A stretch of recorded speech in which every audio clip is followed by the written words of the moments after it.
Hi folks, Linda Curry here. Just a really quick video.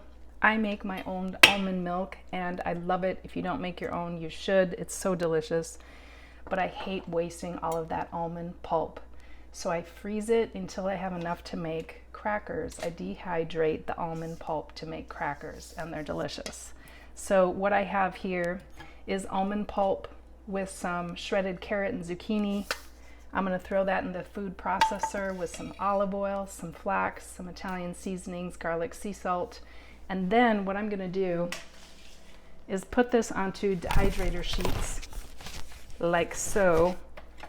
I use one of these to kind of spread this out to the thinness that you want the crackers, and then I'm going to score it.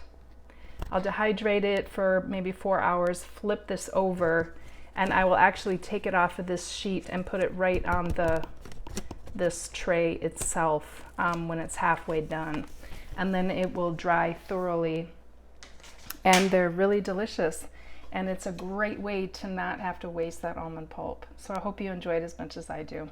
Take care.